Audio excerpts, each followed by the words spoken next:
This episode could contain spoilers about Teenage Mutant Ninja Turtles and the Last Ronin series. If you don't like spoilers, skip this episode. Bert busting all the barriers out over here. Star folks, listen. Don't listen until you've seen the movie. Yeah. Or skip to further past it.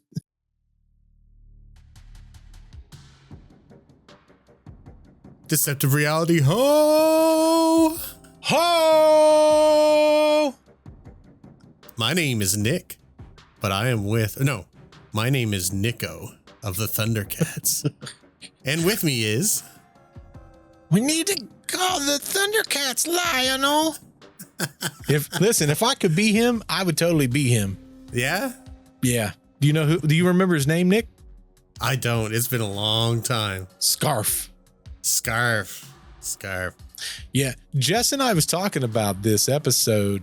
We was talking about this show. For anyone that doesn't know, obviously you're totally confused if you're listening to us right now. I'm wearing a Thundercat shirt, which some of you probably don't even know what a Thundercat is, but it's probably the greatest cartoon that came out in the time of me being a kid. It was my favorite. That was my favorite cartoon. Was your favorite? Favorite cartoon. Wow. Probably close to that. No surprise to probably many. Ghostbusters, the animated cartoon. Oh, yeah. The real Ghostbusters. The real Ghostbusters. You're right. I don't remember the story behind that, but it was some kind of copyright law or some kind of weird law that they couldn't use just the Ghostbusters. My understanding is there was somebody that found out that they was coming out with that show and they beat him to the punch and then made it that name. Or it was the company that had the rights to it first. And they're like, oh, they're coming out with an animated series. Let's do it first. Yeah. Isn't it weird that on that series they made Slimer like a real important kind of character? Yes. Actually is probably smart. I feel like on all those cartoons back then, you had to have like something or someone like Scooby-Doo. It was clearly Scooby-Doo was the name of the show. Right. But think about it. Every cartoon had somebody. Ghostbusters wasn't really even for kids. And then they made a kids cartoon for it. Correct. And remember what they did to Beetlejuice? Oh, I know. Like, dude, that was made insane. Him friendly. Yeah, super friendly, jovial, always doing pranks and stuff. Yeah. But think about it. For that one, it was always Beetlejuice, right? Like, I feel like every cartoon back then had somebody, if it was a good cartoon anyway. Like, do you remember the cartoon Tailspin? Absolutely, I do. Freaking Tailspin had that, what was his name? The duck with the flying duck. What? Ace McCloud, was it? Ace McCloud. I think that was his name. Yeah. Like that was the guy on that. You know, there were so many great cartoons back in the day that it's sad because we screwed it up. Our government screwed it up for us here in the States. Oh, how? Well, we had Saturday morning cartoons. Like that was a huge thing. Yeah. That's what we had too. Well, the government decided, well, all of these advertisers are advertising these products during these kids' cartoons and we can't have it. Oh, so what? So the TV networks, they couldn't make enough money to make it make sense. So what happened was they said, well, if we can't market to these commercials, then we're just going to make it to where it's just regular television that we can advertise these different brands. Oh, that ruined it. So that killed Saturday morning cartoons because for me, I remember I used to wake up every single Saturday. I used to instantaneously watch the Smurfs, right? The Flintstones. Yeah. I used to, one of my favorites, and I always wear their t-shirts too, is the Teenage Mutant Ninja Turtles. Everyone loves the Ninja Turtles. Man, it was so good. Wait, who is your favorite turtle? Michelangelo. You know what? That's a popular choice. I like Raphael. You know, one of my best friends liked Leonardo. Leonardo? No one likes Leonardo. That's what I could never figure out. I'm like, why? Yeah, he's just trying to make people obey him all the time. Who wants that? Did you ever hear the theory on why all the turtles had different weapons? No, this sounds like an interesting one. It's very interesting. I was absolutely shocked. I'm going to look this up so I don't screw it up. So there was a reason why every single turtle had the weapon that they had.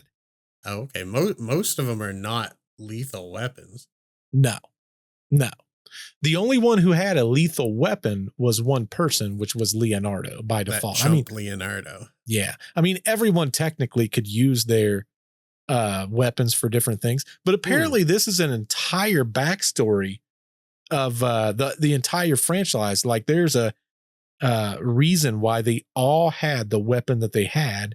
Teenage Mutant Ninja Turtle Y weapon. I'm looking this up on the fly, people. I apologize. I didn't even anticipate talking about this. This is like our on the spot researching from a couple weeks ago. It really is.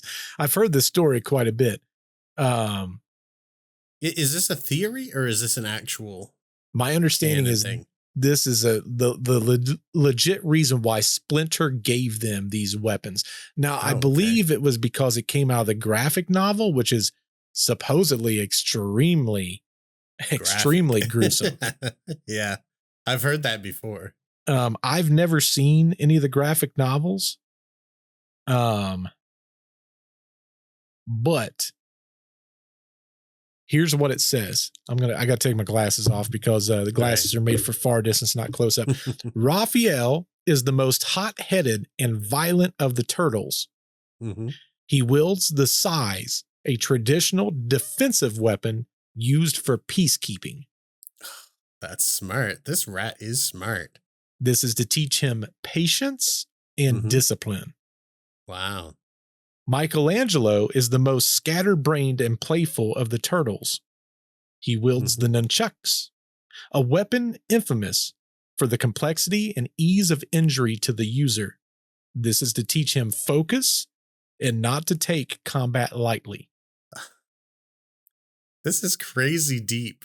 Donatello is the most intelligent and tech savvy of the turtles. Mm-hmm. He wields a bow, a simple wooden staff. This is to teach him creativity and making do with what he has. Wow.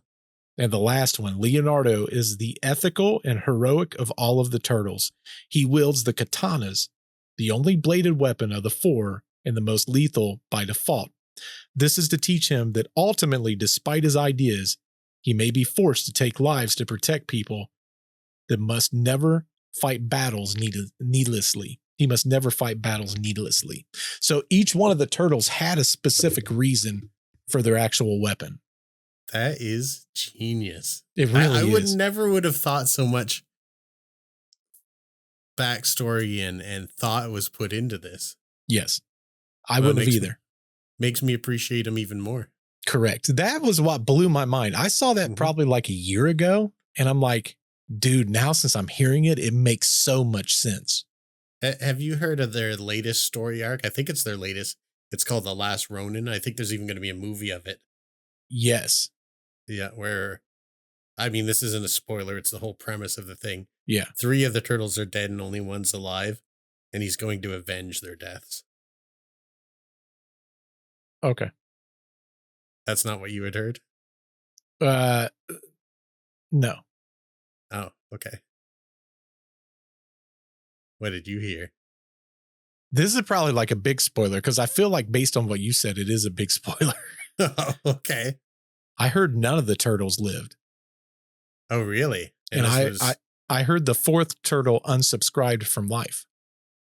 Oh, at the very end, I think, once they complete. Yeah, that's a spoiler. Too late. Sorry if you heard that. Don't listen to this episode before you watch the movie or whatever. Well, listen, that's just what I heard. It could be wrong. It's not. Yeah, just pretend you didn't hear that. Yeah, just pretend like you didn't hear. It didn't even exist. It's fine. Maybe it won't exist by the time you hear this. Yeah, maybe not. Maybe not. Yeah, that's just what I heard. That's why when you're sitting there telling me, I'm sitting there thinking, nah, man, I'm pretty sure X, Y, and Z happened. Like, I'm pretty sure. We could undo this. Yeah? How's that?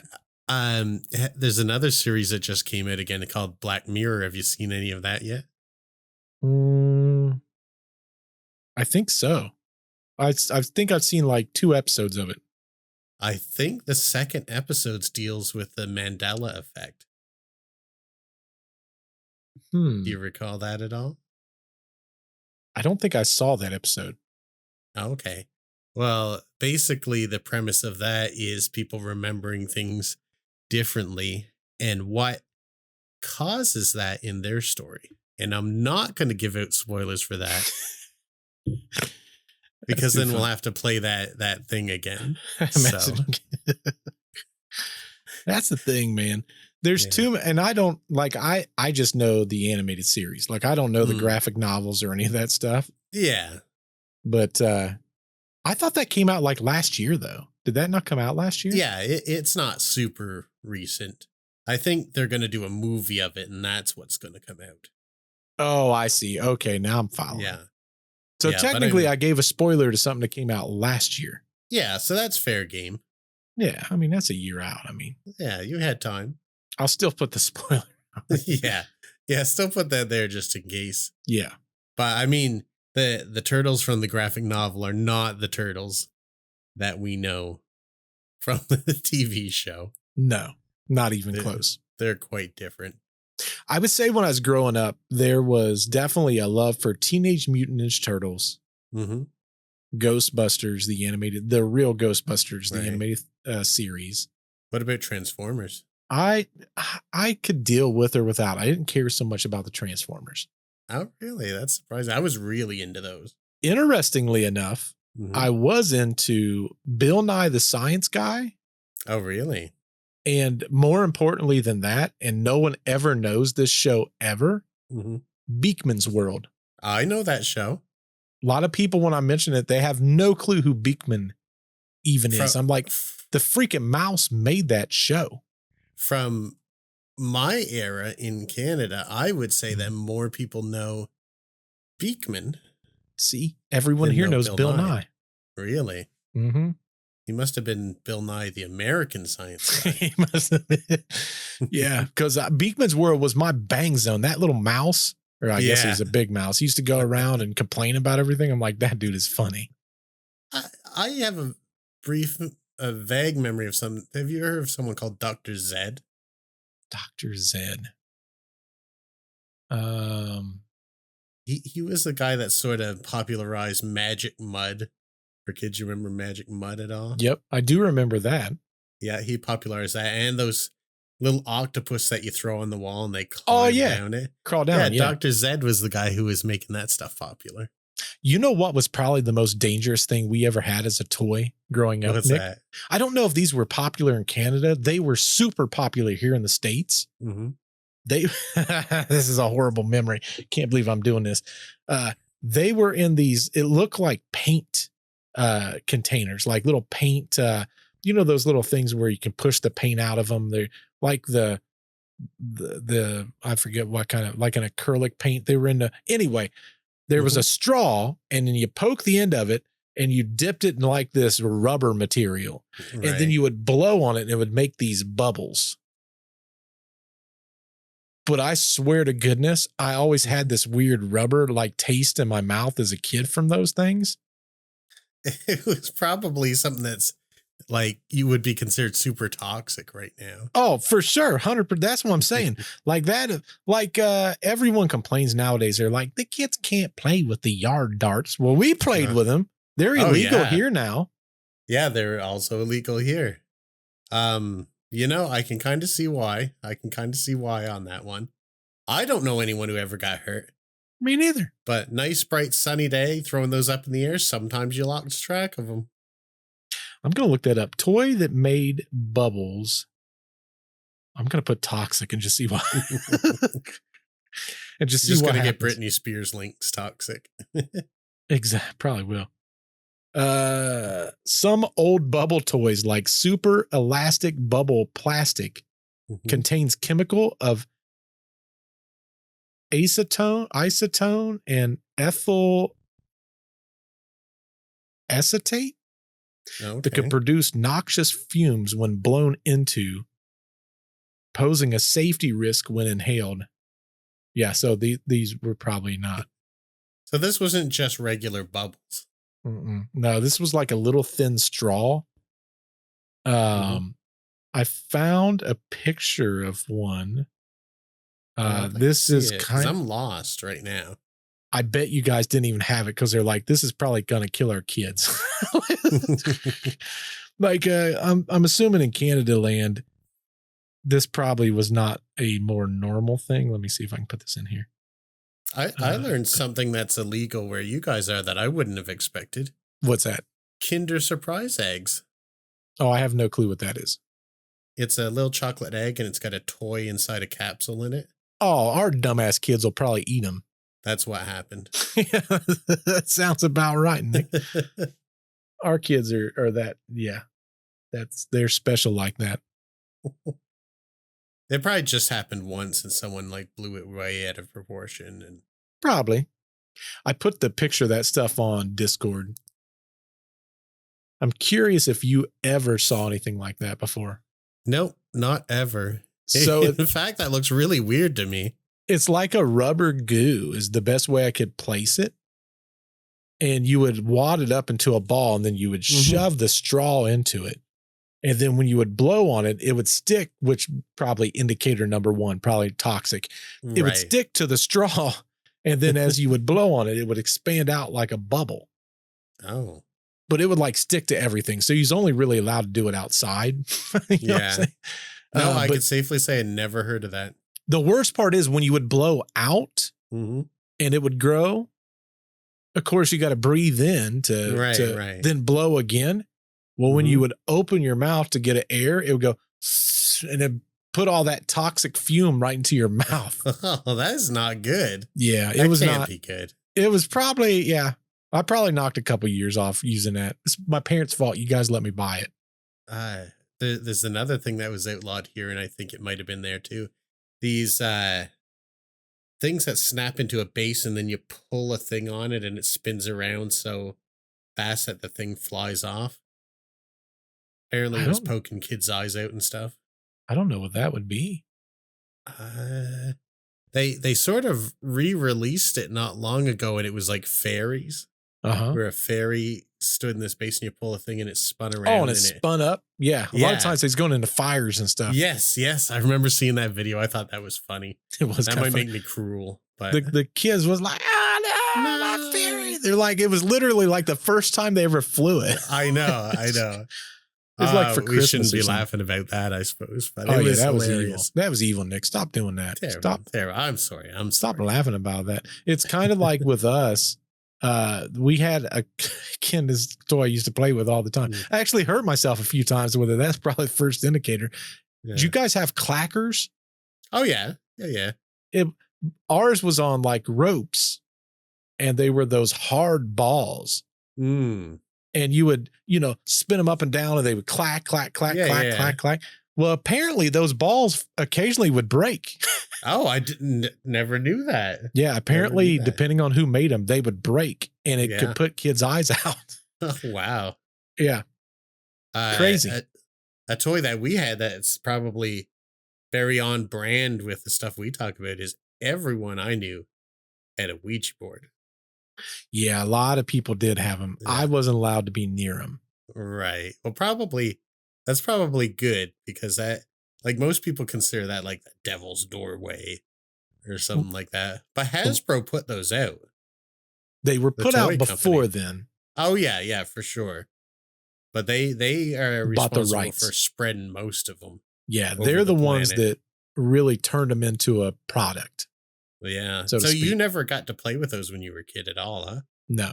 And I still haven't touched one as an adult. And now I've got too many ghost stories to even consider it.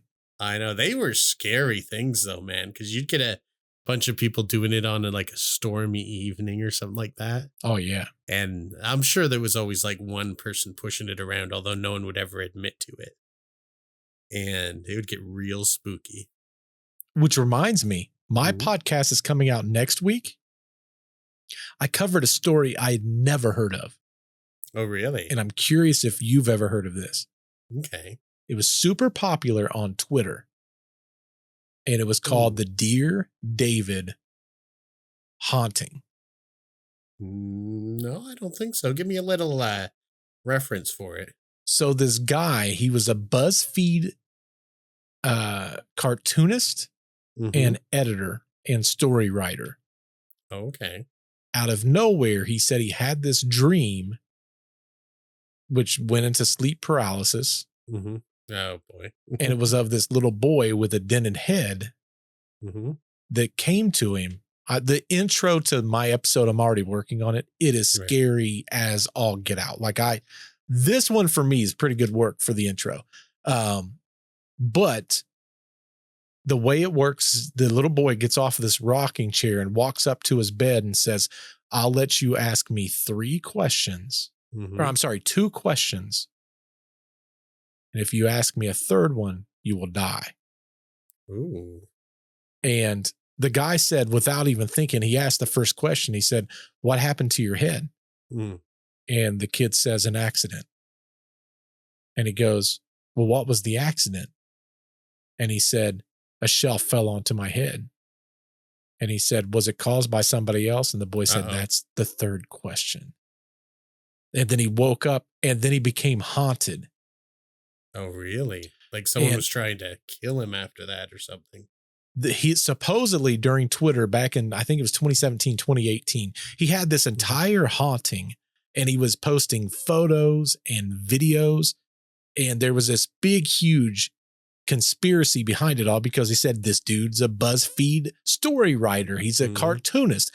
Clearly he's making this up, but he had these videos come out and people's like, you can't fake that. Like that's not all of this happened. And then one day he said, I don't want to talk about it anymore. And he just stopped. Oh, really? And apparently a movie came out in 2023 about it. I'm surprised I've not seen this. Me too. I've never heard of this story before, but I found it. Since? Huh? Have you watched it yet? No. I didn't even put it in my podcast. I mentioned it at the very end. Right. And the reason for that was if the movie sucks, I don't want to be held accountable for it. Oh, that's true. Well, I want to watch it now because this sounds like a really cool premise. Well, it is. And supposedly the entire story, it kind of ramped up and there's so many different, in my podcast right now, what I'm doing is I give 3 of the skeptical points of view, counter arguments to it. And then I talk about 3 different fringe theories. And there was a fringe theory that came up that I've never heard of before either. Oh, really? Never heard of this fringe theory before. But it really made a lot of sense because we talk about a lot of this stuff on our podcast. I just didn't understand there was an actual name for it. But let me see if I can figure out what this movie is. But it's not called Dear David? I don't think it is. I think it has another name. But the fringe theory is it was called like the internet paranormal something. Right. And the theory is when you speak something into existence on the internet. Oh, is this the Tulpa thing? The what? Tulpa? I don't know what that is. Like if enough people believe in something, it becomes real? Yes. But they're saying because the internet interconnects so many different peoples and so many different stories that it basically made this thing exist. Yeah, that's sort of what the Tulpa thing is. Let me see if I can. I always find this stuff super interesting. Oh, yeah. So this is what it is. A tulpa is a materialized being or thought form, often in human form, created through intense visualization and mental concentration. It's considered to be sentient and relatively independent, like a willed imaginary friend, and is a concept explored in Buddhism, mysticism, and spiritual practices. Oh, wow. So like if a lot of people visualize the same thing, it can become real and have its own mind. Like it's like creating a spirit. That's extremely interesting to me. Supposedly this movie is called Dear David. Came out in 2023. It's rated R. I'm glad I didn't mention a whole lot of stuff about it because it didn't rate real well. 4 out of 10. The official trailer made this film look hilarious, so I was excited to see it. I love unintentional comedies, and a known movie based on creepypasta is always doomed to fail. Hmm. I was fully ready to turn my brain off and enjoy 2 hours of an idiot extravaganza with this film. Instead, Dear David commits the cardinal sin of bad cinema. Hmm. It's intensely boring. Oh, that's not good. So yeah, I'm glad I didn't go too much into the movie part of it, because the story is actually a pretty good story. Yeah. Well, I'm still going to watch the movie. I might just fall asleep during it. It says the actual thing that has to do with the movie. It says shortly after comic artist Adam responds to internet trolls, he begins experiencing sleep paralysis while an empty rocking chair moves in the corner of the apartment. As he chronicles increasing malevolent occurrences in a series of tweets, Adam begins to believe he's being haunted by the ghost of a dead child named David. Encouraged by his boss to continue Dear David thread, Adam started to lose grip on what was happening online and what was real. Well, that sounds good to me. To me too. Based on the viral Twitter thread by BuzzFeed comic artist Adam Ellis. That's the guy's name. But I had never heard of the story before. This was a whole brand new story for me. Yeah, I'd never heard that before either. Yeah. Do you want an example of a modern day tulpa? Yes. And you'll definitely know it. Do you remember it started out as a Reddit photo editing contest, and it was Slender Man. Oh, yeah. And Slender Man became a game, and then Slender Man was everywhere. Yes. And then people started to believe Slender Man was real. Yes. And in fact, a couple of young girls committed a crime and attempted to unalive someone because they thought that Slender Man would welcome them into his mansion in the woods. And I felt so bad for that girl because she was a friend to the other two. Yeah. She had no clue what she was walking into. No. And those other two, they believe this so heartily. Full bore. Like, like that. This is something that started out as a obvious fake thing. Yeah. And so many people believed in it that some people think it's become an actual entity. That's super interesting to me that kind of thing can happen. Yeah. And this goes back, like I mentioned earlier, all the way to Tibetan Buddhism beliefs, where if enough people focus on something, it can make it real. Now, in their belief system, it's usually for believing goodness and stuff into the world, but it can go the other way too. Well, I can tell you, I had never heard of that fringe theory before. That was the first time that's ever came. I'm like, whatever, Tapahara, whatever you call this thing. I'm naming off doggone dinosaurs over here, but I had never heard of that either. So I didn't even know that was a thing. This is what's amazing. Like, you can research this stuff for years and run into something you've never seen before. Yeah. The first time I ever heard of it, believe it or not, was on the show Supernatural. Oh, okay. They did an episode of that where people were believing things into existence. And that was interesting. But yeah, when you look back into it, it's got a long history. And it happens spontaneously if things get too popular, whether people want them to or not. It definitely gives a vibe. It's kind of a spooky vibe. And it makes you wonder, like, is that possible?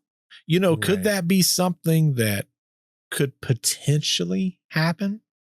I don't know. Well, I have to think it's possible. Yeah, I think back to when we did the show on witchcraft.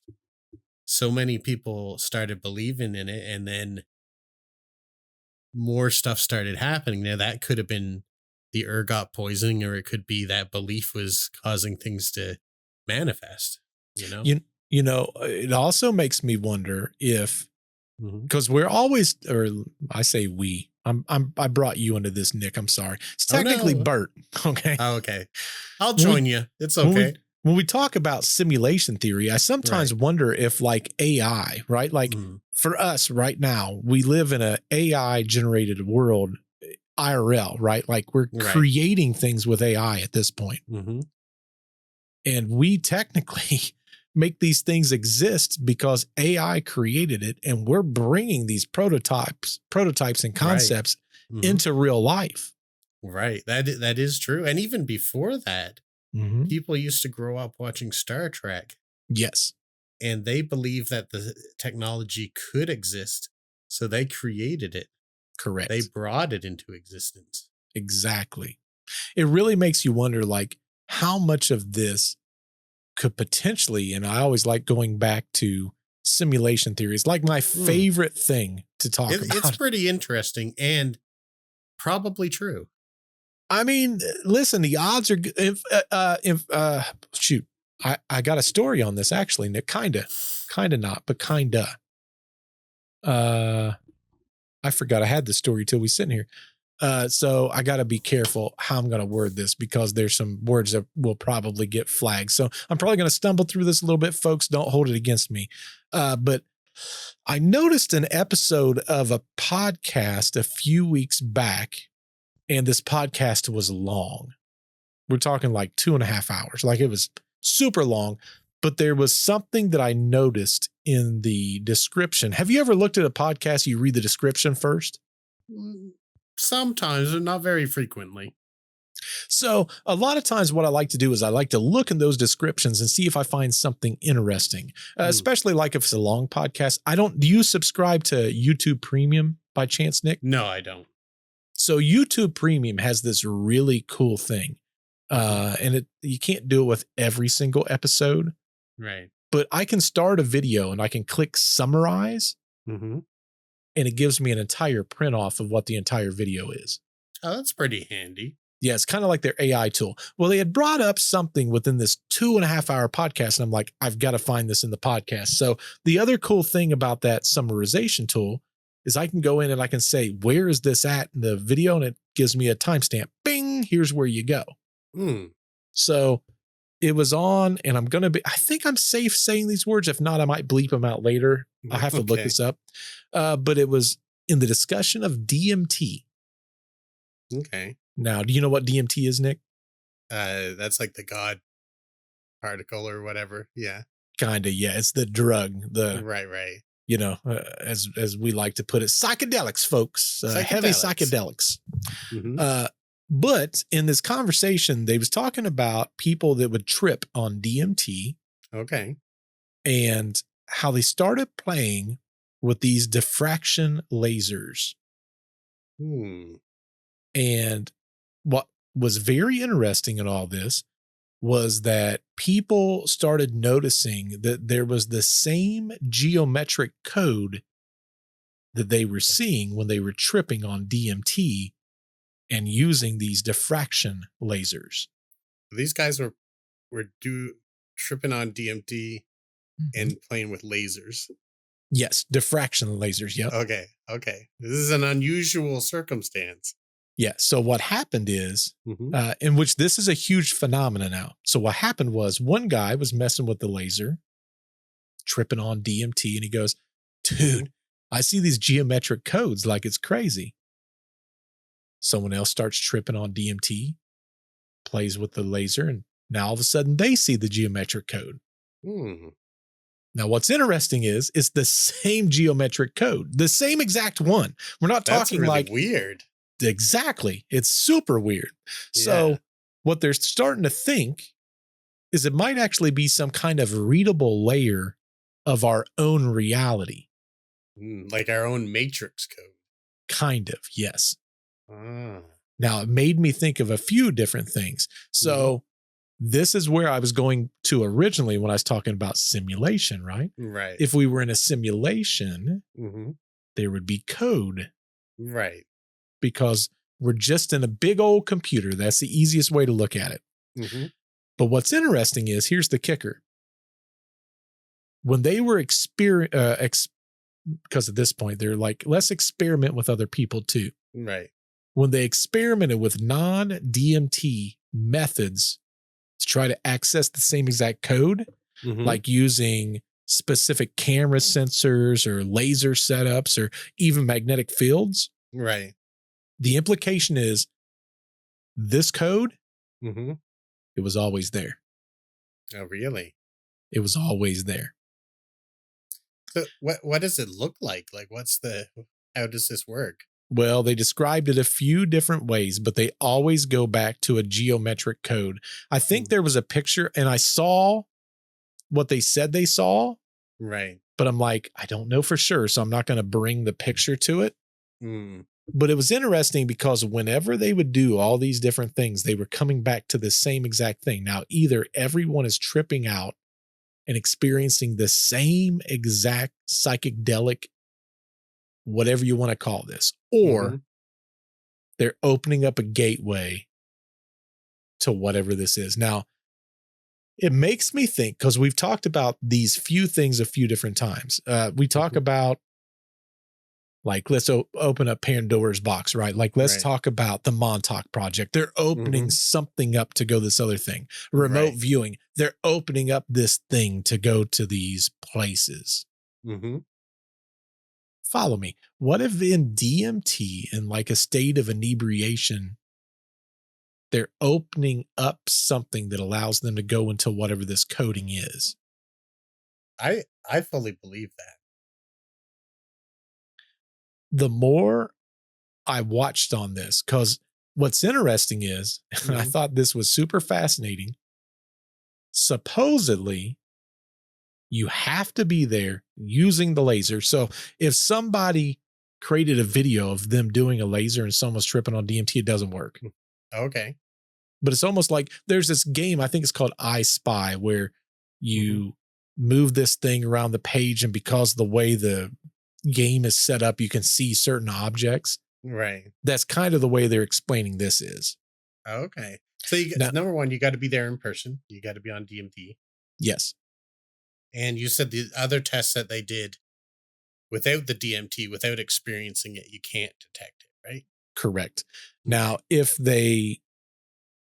so when they were doing the experimentation, the non-DMT methods to access the same code, they would use things like camera, sensors, laser setups, and even magnetic fields. So they were experimenting with a whole lot of different things. The theory is the DMT itself isn't just showing what most would consider, like when you talk about artists and how they'll be tripping on something and, you know, they come to these epiphanies and these genius ideas and concepts.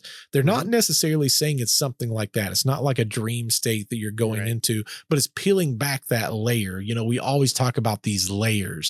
That's where we believe the aliens are, or ghosts or spirits or demons. There's these different layers, but it's giving like a deeper informational structure, a space that some believes might be like the non-human intelligent communications, or worse, you know, it could be cases of maybe this is how we're actually designed. It's almost like you're looking in debugging mode or something like that. Correct. Interesting.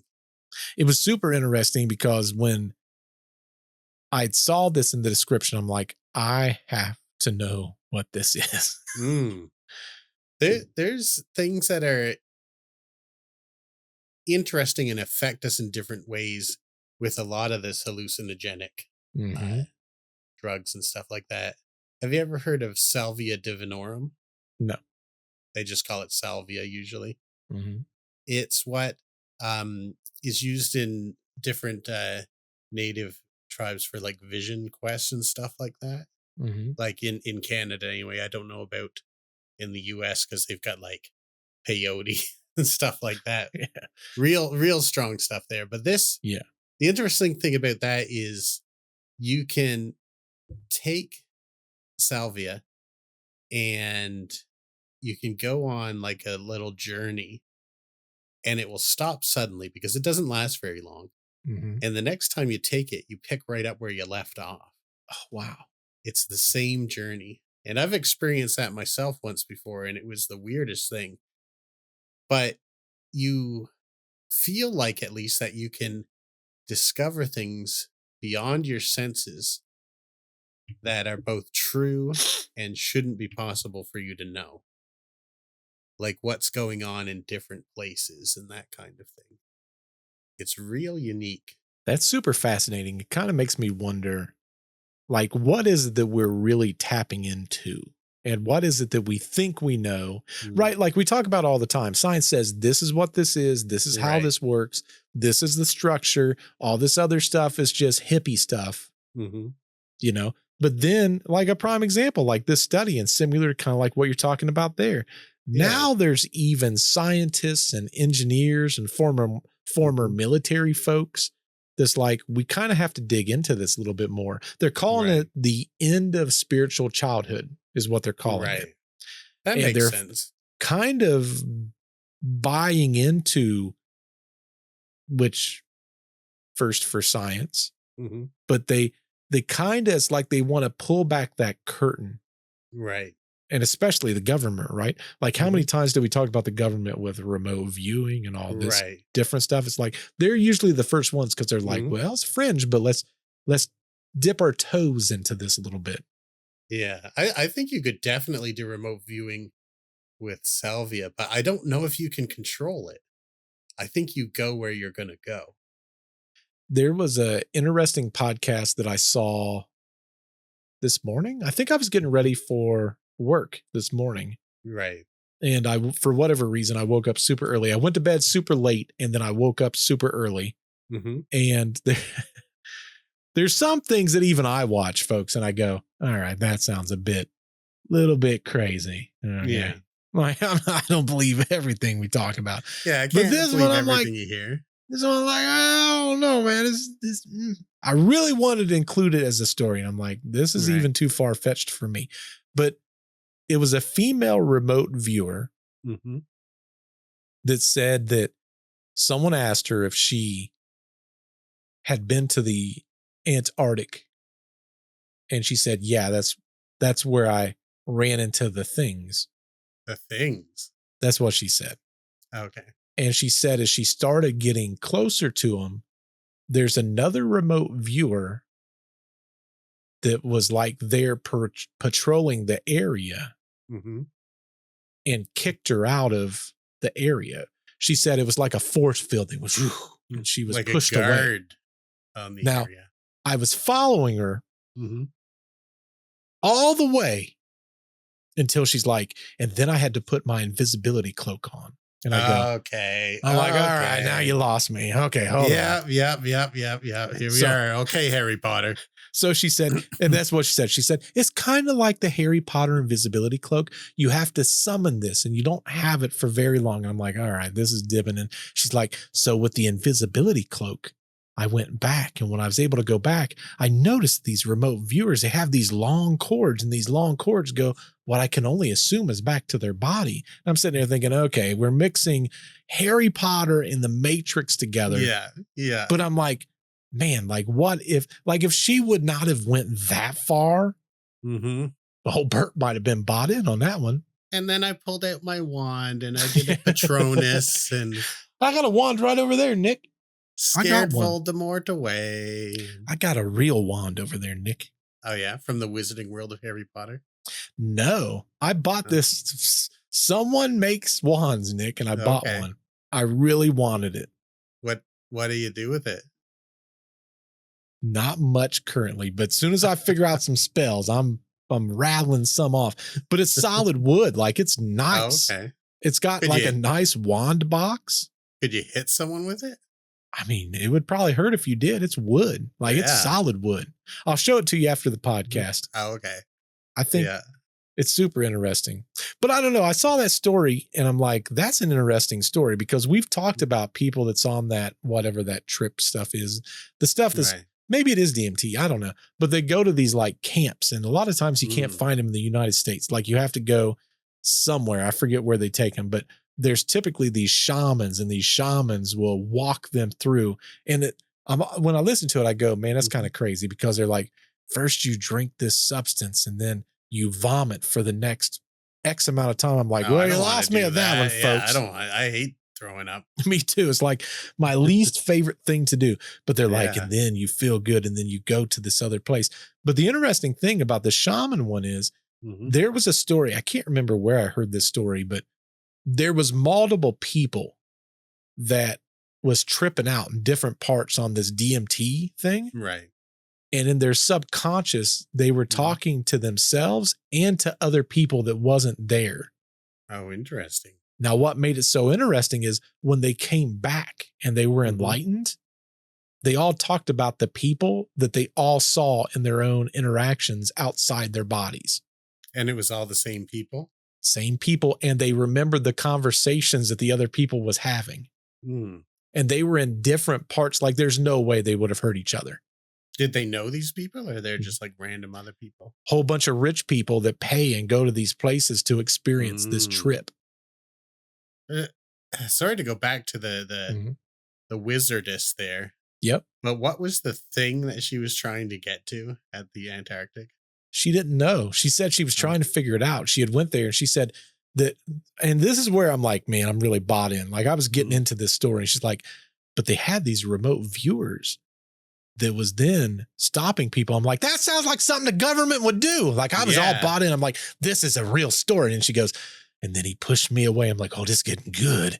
She's like, then I put on my invisibility cloak. I'm like, well, lost me. Okay. Yeah. Next story. It was very Stranger Things, and then until it turned into until it turned Harry Potter, and then she just straight lost me. Yep. I'm not into it. I'm like, man, I was so excited. I'm like, this is gonna be such a good story to tell. It's funny how many people are playing Dungeons and Dragons in real life. I know. I cast a 9th level spell, which made me invisible to the Mind Flayer. Oh man, it's funny. It's almost amazing to me that kind of thing happens. You know? Yeah. I think there's certain stories when I hear them and I go, that's probable. It's possible. Right. And then they take that level of turn. And you guys have to understand, there's a ton of stories that I get that I find and I research and I'm like, it's not going to make it to the podcast. Like I don't believe it anymore. Right. And that's what makes it so hard. You know, it'd be funny if what the government does to make it so people aren't believed is they make weird things like invisibility cloaks and stuff like that, so that when you tell that part of your story, people automatically stop believing you. Like the government purposely makes this stuff weird. Well, they say that's silly. What they do. That's exactly what they say they do. That they add false statements to true statements to make it seem fake. Yeah. So like when this woman's ghost goes floating to where they're guarding, they push her away. But when she comes back wearing a bed sheet, they're like, oh, guess no one's here. Yep, man. And they're like, you know, they can see her just fine, but they're like, when she goes and tells this part of the story, Nick and Bert are not going to believe her. They're not going to believe this. This story's going to die. Yeah, they're going to turn it off this right podcast. There. Yeah, and all he had to do was nothing. Exactly. He just had to pretend he couldn't see her. Wouldn't that be smart? That'd be so smart. Would be smart. Maybe that's too smart. Maybe I'm giving him too much credit. You know, we talked about ghosts just now when we talked about our ghosts going somewhere. We don't know if that's how that works. It's a fun thing to think. But what about Ghost Adventures Aaron, man? Oh, the guy who was had a contract out on him. Yeah, dude. How crazy is that? That's wild. Allegedly. Allegedly. I think that from what all the scandals that you hear coming out of the ghost hunting community, I think people get a little bit of fame and it's sort of like their communities are real wild. Like, you know, but what makes that story so interesting to me, Nick? Like I would put, when it comes to paranormal investigations, Ghost Adventures up there. Yeah. Like whether you believe it or not, from an entertainment standpoint, right? That television show, it hits, man. Yeah. And people know this Aaron extremely well. So I sit back and I think to myself, he's famous enough to try to allegedly kill off, but not famous enough to where I think most people would typically catch on had it went through. Right. You know I think you're right about that. Like they're famous in their own circles. Yeah. Like people who enjoy ghost shows, they're famous to those people. Like people who like to watch the Oscars or listen to pop music, they're not going to know about this. But then it makes me wonder, like, what kind of person is she? Someone who wants that sweet, sweet ghost money. I mean, did you read the messages between her and the hitman? No, I really don't know much about it all. Was this a Oh, hitman man. that was like a undercover cop? Because I know people get caught that way a lot. No. Do you know how they got caught? Let me just start this from the beginning because some people may not know about this story. So the interesting thing is, for anyone that doesn't know, his name is Aaron Goodwin. He's on a show called Ghost Adventures, which most people knows it as Zach Bagans' show. That's like the main guy of the show. Black hair's been doing it forever. He's the one that bought the Ammons family house and then tore it down and said there's too many demons in it. He's also got that ghost museum place that he led Post Malone through. Yeah, that's right. And we did that episode on it. Yeah, where we showed the video. But his wife, her name is Victoria. She got arrested for allegedly, we love saying that word, trying to basically unsubscribe him. So bump him off. Exactly. So it was a full-on murder for hire plot. And it turns out she was messaging some inmate down in Florida, of all places, a guy named Grant Amato. Right. And they weren't chatting either. Like, they were having a full-on romantically involved plot on how to take Aaron out. Wow. Like a full-on. Like, were they prison pen pals? Is that the situation? You know, no one really said. That may be out now, but like, this dude is not even a looker. Right. Like, he doesn't, like, this guy doesn't strike me as anyone who's, but whatever. I mean, that's just my opinion. Yeah, supposedly, they were setting aside over $11,000 between the two of them to pay a hitman. Now, you got to understand, he wasn't getting out of prison anytime soon. He's locked up there for a while. Right. Like, this isn't like he's going to be out next month. Like, he's in there for a long freaking time. And I think it was for like trying to kill someone that time or something. Like, it was something major, allegedly. He just can't get enough. Can't get enough. Loves that killing.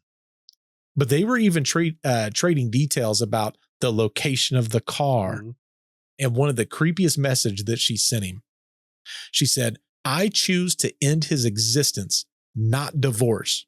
Like, what? Just divorce him. You're going to make out better than he is. That's crazy to me. Like, he must have more money than her. I mean, it's the wildest story that's came out of the ghost. Well, that's the thing. She didn't do anything. She was just a stay-at-home wife. Like, I don't think she had anything. If they divorce, she's going to take him through the ringer anyway. Yeah. But like, what's the point of this? Well, Aaron, I thought it was funny. After it came out publicly on his Instagram, all he did was put a post up with a little smiley face, just thanking everyone for their support. Right. I mean, this dude has to be, think about it. You're on a hit paranormal television show. And the show does do extremely well. Right. But you've got this going on. You have this wife that most people would say is out of his league. Right. And they're deeply in love. No indications of anything crazy. And then all of a sudden you find out, oh, she's romantically involved with an inmate in Florida. And they're trying to kill you. Like, what? What? Another thing that mystifies me is, like, I don't know where you live, but where I live, $11,000 is not a lot of money. It's not. It's really not. Like, I can't believe there's people willing to do it for, you know, that price. Oh, there's people that do it for way less. Yeah. That's the crazy part. There's people probably do it for like $34 and a pack of gum. Like, oh my God. There's just some weirdos out there that does it. Now, the weirdest part is if you go back and you look at before all of this came out and before she was arrested for allegedly doing all of this. Yeah. Just in the weeks before, she was posting all these lovey-dovey Instagram things where they were at mini golf dates and anniversary messages and kissy photos. And all part of the cover up, I'd say. Well, here's the thing. Like in Aaron, I feel bad for the guy. Yeah. He was in his messages. He was responding back in the comments going, "I'm so blessed to have met Meanwhile, she's out setting up a hit on him. Yeah. If we ever get famous Yep. and I meet someone who's like really cool, Yep. I'm going to be posting like, I feel really good about this person, but just in case they may kill me. That's right. They may kill me. Listen, you don't know. I might end up in the grave, but I don't want to look like a fool. That is crazy, dude. It shocks. Shocking. Just put that little stuff like that. fine print there. It's like I'm feeling real good about this, but I'm not ruling out that they might be after me. Little asterisk action going on. Yeah, that's right. I don't want to be wrong. I don't care if I live or die, but I don't want to be wrong. That's smart. That's smart right there. I don't know. That's some of the interesting stuff I've seen this week, Nick. I don't know if any of the crazy stuff you've seen this week. Well, speaking about being big wrong, yep. There's an event coming up shortly. You remember how after World War II, all the bad guys escaped to Argentina, right? Oh, yeah. Well, the government kept records of all that. Did you know that? I did not know that, no. Yeah, the Argentinian government knew who they were, where they went, and all that stuff, but they kept the records all locked up. It's coming out. They're going to release them soon. Oh, snap. And there's a little preview that is pertinent to the biggest bad guy. What? Because you know how Hitler and Eva Braun unsubscribed together. Yeah. And miraculously, their bodies were burnt immediately. Yes. When the Soviets come through. But an autopsy proved that it was their bodies. Mm-hmm. Well, if they believed that, why did the CIA spend 10 years looking for him in Argentina? Well, there's an entire show about that. Did you know that? I did not know that. There's a show called Finding Hitler. And it's a syndicated show. This guy, I forget what he is. I think he was former something. Yeah. And he's got an entire show with multiple episodes where they're trying to track Hitler down after World War II. So the government was convinced that those were not their bodies. Yes. He was the same exact way. Right. So this information coming out might put an end to that, what really went down. You know, the interesting thing is when you think about World War II and that entire thing, all those scientists that was doing all that thing, all that stuff, they were all shipped all over the place. Yeah, we talked about it in the Montauk Project, Operation Paperclip. Correct. They got pardons if they started working for other governments. And it makes me wonder how much of this stuff is just, I mean, I hate to put it this way, but the United States going, we can make this go away and make it look like we did it just so we get credit for it. Right. Well, there is one other case exactly like this. So basically what happened at the end of World War II, Hitler and Eva went out, unsubscribed. People run in immediately and burn the bodies. Yeah. Bin Laden's captured. Before any proof can be taken, he's dumped overboard of a ship. Yep. And I don't know what in particular I'm accusing people of, but that's real weird behavior in my opinion. Well, they explained why they did that. Why was that? So there was I just watched a podcast on this. It was one of the soldiers that did it. Right. Oh, just out of orders. He just did it anyway. No, like it was deliberate. What they did was they dumped it in the ocean. Right. Because they didn't want to leave a martyr behind. So they said the worst thing that could ever happen is that body remain there. Right. Because then he became a martyr for the cause. Right. But he said that was the intentions from point one. But the way they orchestrated that hit, I would say that one's probably legit. Yeah. I think it could be. It's just that that's not how martyrdom really works. He says it does in that country. Does it? Like they Mhm. actually have to have the body. Supposedly it's for whatever reason, Hmm. if you're killed on those grounds, Right. and if you leave the body there, then it's something that someone can idolize at that point. Right. So when you're taking that thing that they can idolize away Hmm. and you make a martyr, or you reduce the probability of it being a martyr, like Yeah. the analogy that he used was like, if you think about it, Jesus Christ was a martyr for the average day Christian. Right. Even though the body didn't exist anymore, it was in that Hmm. tomb for those 3 days. Yeah. That's really what sparked that Hmm. entire thing. Was he became a martyr Right. for his people. And what they're saying is that that religious belief, or the mentality, that cult like following, not saying Hmm. Christians is like a fault like following, but the Right. fact that for Osama bin Laden, he Hmm. would have became a martyr for the cause, because they don't see it as they're the bad guys. They see it as in, Right. Right. we're Of the course good not. guys. We're trying Yeah. to stop this evil that's Right. approaching. So you leave the body there, then that becomes an Hmm. idol and a martyr. And then it makes them basically, someone else comes into the rank and tries to take it over. Right. I feel like they could have, like, so definitely they got the guy, otherwise he'd still be doing things. Yeah. Unless there's some even wilder conspiracy about that. But they didn't, there were more options than leaving it and dumping it overboard. Like they could have gathered more evidence to prove to people, because this is not my theory.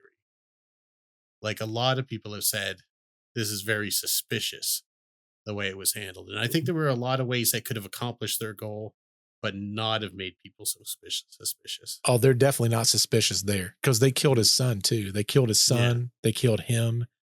They, do you know how they found the guy? How?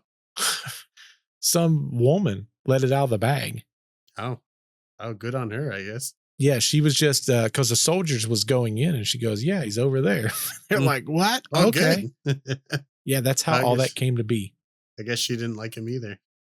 It wasn't even that. Like, she wasn't even intent. She didn't understand what she was doing, Right. so she gave up all this information without even knowing. But apparently, Hmm. he had computers and everything that was filled with all their stuff. Right. But in addition to that, they talked about the actual hit, and it's all on video. Like, they have the Mm. entire hit. They'll never show it, Right. but they played it for the president. Like, Mm. he saw it firsthand. Like, he saw it live, Right. because they had, back then they had the cameras that was on the guns and stuff. Hmm. So he saw it from point A to point B. It almost got screwed up Right. because a helicopter almost crashed in that. Oh, really? Yeah. Like from There's, the guys who were breaching, or? yeah.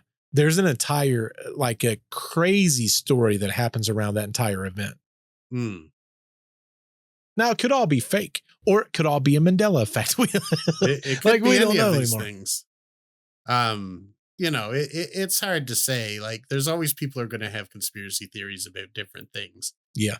But it is a very similar plot that someone rushes in right away and destroys the evidence. Oh, yeah. But, I mean, obviously, well, actually, what I said earlier, I could say, well, if it wasn't Hitler, why didn't he keep doing Hitler things? Well, maybe he just wanted to escape because things weren't going well. Well, he was If, scared to if, death too. I mean, right. If bin Laden wasn't captured, didn't he keep doing bin Laden stuff? Well, maybe he didn't want to do that anymore. but think about it. We don't really know what to believe anymore. I mean, for how No, long we was we can't. told, well, JFK, it was a one guy, it was an inside, Hmm. and blah, blah, blah. And then other people's like, no, there was two people. And then there's someone else like, I heard a shot from the bushy knoll. And it's Yeah. like, nah, you guys are crazy conspiracy theorists. And now Mhm. out of nowhere, they drop all these files, and it's like, okay, there's a lot Yeah. more. But think about it. Even Mhm. JFK's brain, Right. they took it and they lost it. Well, these are the things that keep happening that I'm talking about. Right. Is these huge events that people just mishandle things immediately.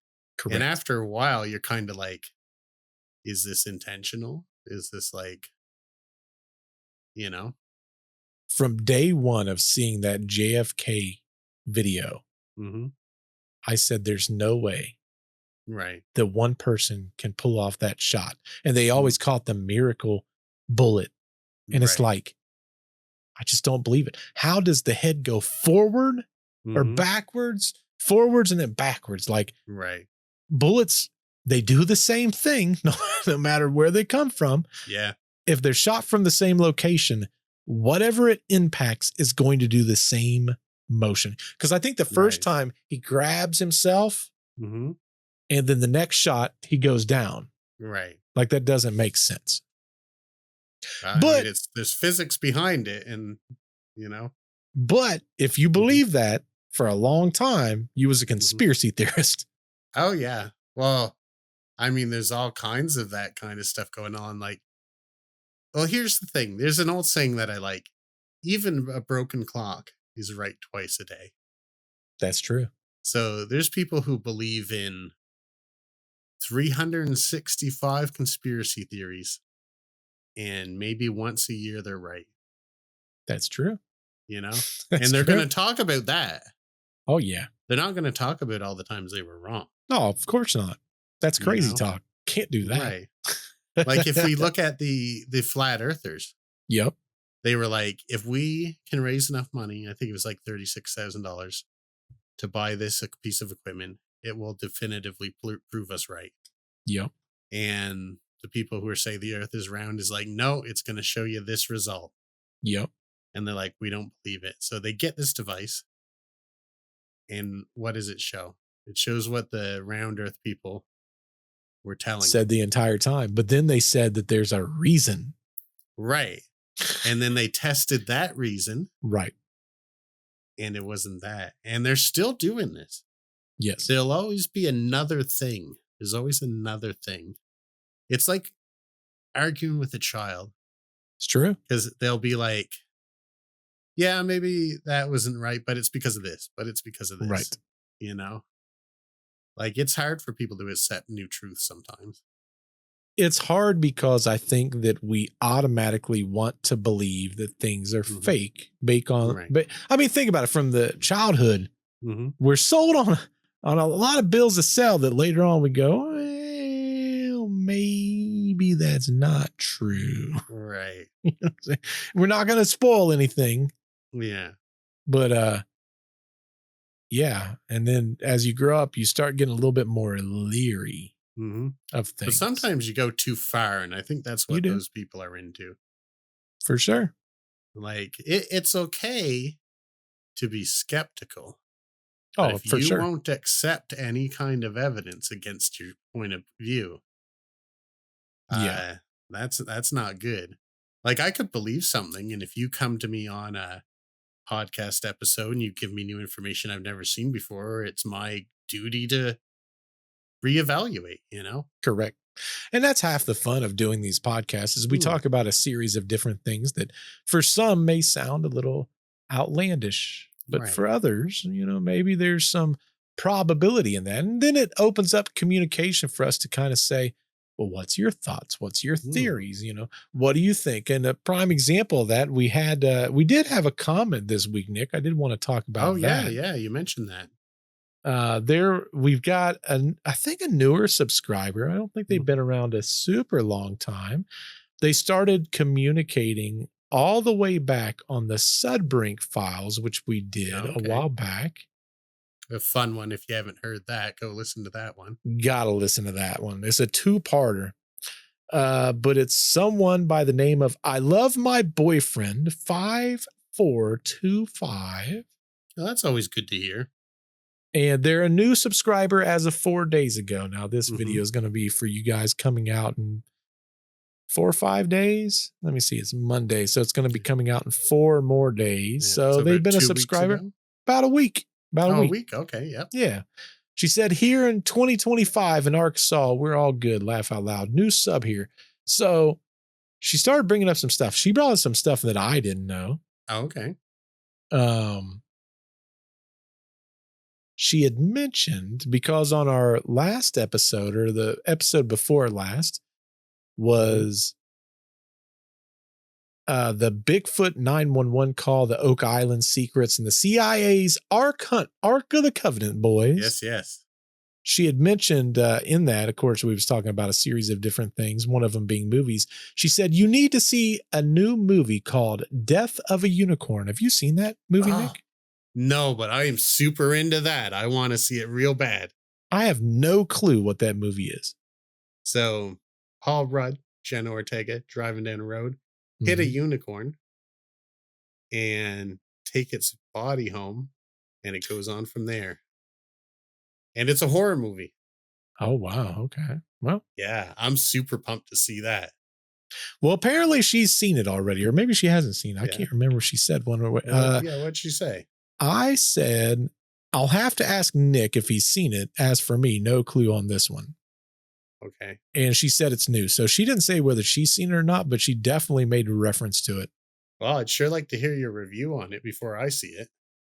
Nick's like, tell us in the comments Tell down me below. more. Tell me more. She also said, you need to see Indiana Jones, Raiders of the Lost Ark. And I said, did we not mention that in this podcast? Because I feel like we did. And she goes, I don't know if you know this or not, but I do have ADHD and I've been known to wander off. I get busy doing other stuff. And I'm like, fair. That's relatable. Me. That's relatable. That's me. I can relate to that. Yeah. But yeah, she had brought that up. I'm like, I have no clue what this movie is, but I assumed if anyone would know, Nick, it would be you. You're kind of up a little bit more on these movies. I am constantly watching horror movies. Man. So what was it about the Indiana Jones one? Was that cursed as well? I think that's where she was going with that. Yeah, I'm going to have to look that up. I don't know anything about that, so. Oh, you don't know anything about that? Indiana Jones and the... Well, I mean, I know the movies, but I don't know the curse. Or if there is a curse. Well, there is. Remember, in the movie, when he's going to get all that stuff, there's a curse on all that stuff. That's why all the booby traps and stuff is there. I thought she meant that the filming of the movie was cursed. Oh, no. Okay. Because we was talking about the Ark of the Covenant. And I believe that's what she's referring to. Yeah. Yeah.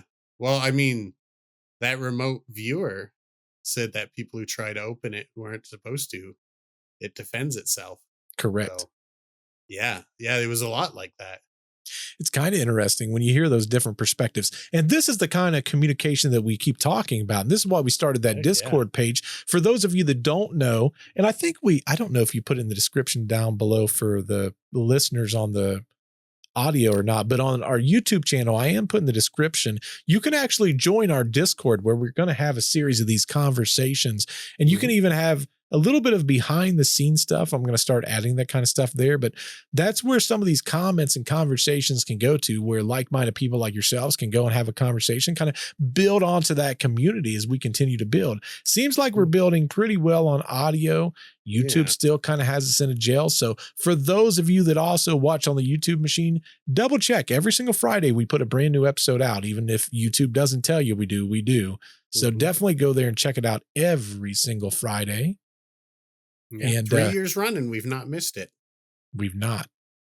Right. It's nuts. By the way, an easy way to get into the Discord is to go to the website, deceptiverealitypodcast.com. Little Discord icon right there, take you right in. Yep. You heard it here first, folks. Just go to our website.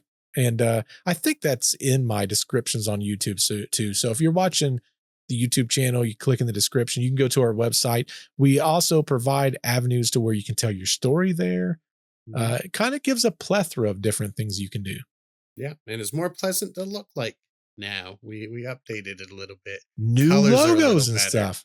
How exciting is that? Color scheme. I like it. I enjoy it quite a bit. Yeah. It's I really love the new logos. I do too. By the way. Really. Our little intro video. Did I show you that, Nick? Yeah, you did. You did. Oh man, it's so cool. It zooms by him and then it has all the different scenes. Oh, so cool. Yeah, we're always making improvements. And you can come and tell us what you'd like to see in the Discord. 100%. But hopefully when you're in the Discord, or even if you're in the comments down below, tell us, what did we miss? What do you want to hear? What do you want to hear us talk about week in, week out? We try to keep these at about an hour for everyone that listens or watches. We know shoot, if you got ADHD like our friend did that we just talked about an hour is about all you're going to get. And even then, you're going to probably forget about half of it like me. But hopefully y'all enjoyed the podcast. Until we see you in the next episode, goodbye. Bye-bye.